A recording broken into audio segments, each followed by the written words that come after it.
time warp. 2020 we start, as discussed many times, with Jupiter, Saturn and Pluto meeting at the end of Capricorn throughout 2020. This is a one-year phase I call the astrological eye of the needle.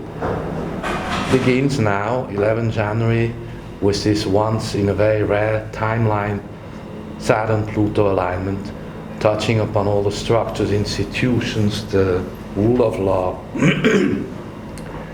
And over the year 2020, there are several other new synodic cycles starting, old ones ending. Too many to list, but it's more important to see what's going on around the world. There are 25 places all over the continents with what we have discussed: civil war, anarchy, riots, revolts, where constitutions are put in question. July 2020, there's a Jupiter-Pluto passage. And then 2nd November, finally, the Jupiter-Saturn conjunction. That's exactly at the time of the election in the United States of America, right within the same 24 hours. So, astrology evolves as we discover, of course, new planets, new dwarfs, asteroids, and also the extraterrestrial technology that follows with that knowing. And so there's also parallel on the planet Earth, mankind evolve, mirroring cosmos. It's very interesting when we talk about seeing the future, discussing these technologies, looking glass, etc. Leonardo da Vinci, he used layers and layers and layers of drawings which were hidden behind his famous paintings to show future dimensions and realities. The next really important alignment we need to see right now. So the equinox, March 2020, that's a very important moment where Mars also joins the group of Jupiter, Saturn and Pluto in Capricorn. That's like the grand board meeting. So this is not theory. Astrology is really the map. As we go through slow-moving societal changes that touch upon the structures, the institutions, and then the system and system management in 2021, when Jupiter and Saturn move together into Aquarius.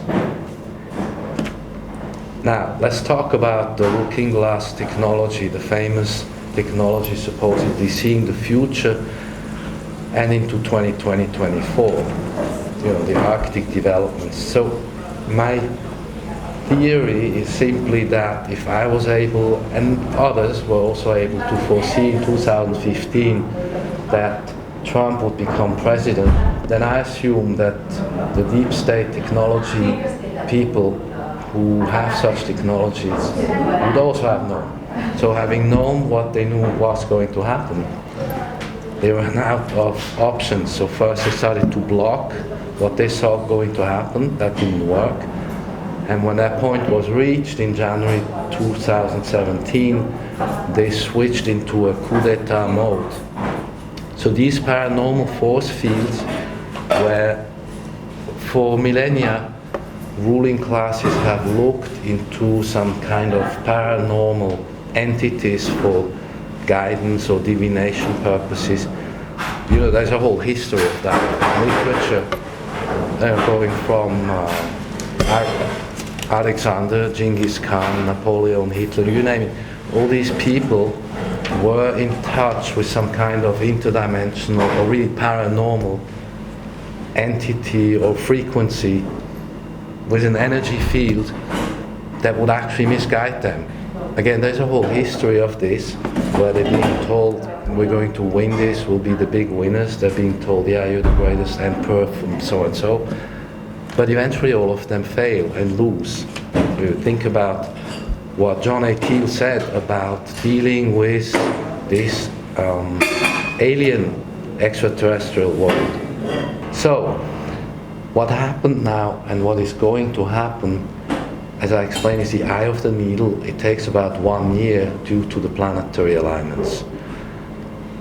And I look around as a European into this American situation, which to some degree I predicted, but I mean, even I am stunned. For instance, Glenn Beck, he knows the context of everything. He talked to Giuliani, and Giuliani basically stopped the whole show. Trump was just a man who walked into the room, into the situation. And I told you, I've met him. When he walks into a place, things change around him. That's just the way it goes. That's an energetic phenomenon that they all know about. So they decided to spy on him already 8 years before he even announced his run. And from that moment on, there was his whole illegal surveillance apparatus that covered everybody, by the way, covered all the Congress, every single person in Congress and the senators and everything around that. So then when that step also failed, this is when already Saturn started moving into line of Pluto. Müller then used this mandate he was given to wipe out the evidence. This is all according to Giuliani, okay? You have to look at what Giuliani says in clear text. Essentially, he has uncovered the way deep state, particularly the United States State Department works. Barr went all over the world, the Attorney General, and he interviewed a ton of people. And Durham, he will share what is proven. Key people, meanwhile, have disappeared, and the thing gets covered up. This is a process that's taken like 4 years, basically. And in 2020, Saturn, moving into line of Pluto, then accompanied by Jupiter. This is like when you have the second hand, the minute hand, and the hour hand coming all together at one point. This is the ending of a cycle, obviously, astrologically, and the beginning of something new. So I said, astrology is very, very old, maybe as old as Atlantis, but we have currently documents at least 4,000 years old. And the guidance that these deep state type elites use is destructive and deceptive and leads to a dead end. But this is deliberate. This is where you need to remember what I spoke to you about John A. Keel and this vague, opaque, paranormal field that they're dealing with. They are foretold they will win, but they never win. So the lesson is, our inferior reality, this physical matter, 3D, is superimposed on a superior astral matter.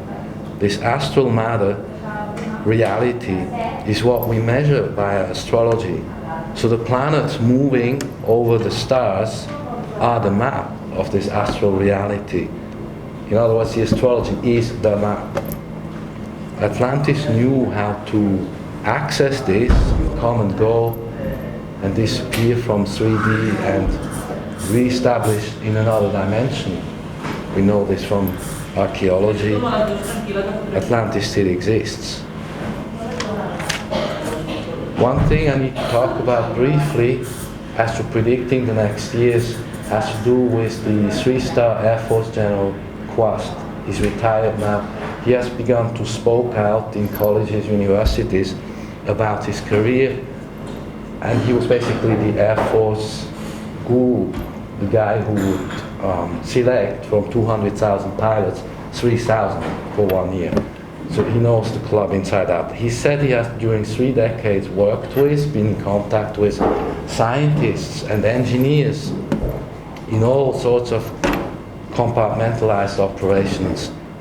And he used one example to illustrate what they're actually working on. He said they're really way ahead. They're working on transport technologies that could take a person from one side of the planet to the other in under 1 hour. In under 1 hour. So when you measure the speeds, there is nothing, I think, other than anti-gravity that could produce that. So this 3-star general, retired from the Air Force, said that's the things they're working on, and he even saw it in a positive context to say this is the technology for the future of mankind. He was then retired because precisely he was not supposed to talk about this. This is the theme for 2020 and 21. The next 2 years are highly technological in our potential.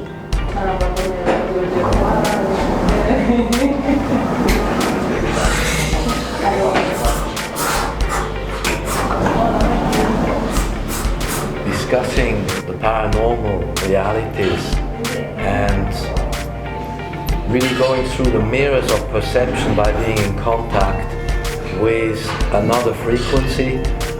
This is difficult business that people don't understand what it entails. If you know, when Gandalf explains to Aragorn, it's better not you looking into this thing because it's going to affect you, your thinking, and later you'll be in touch with it again because it stays in touch. That's how he describes it in Lord of the Rings.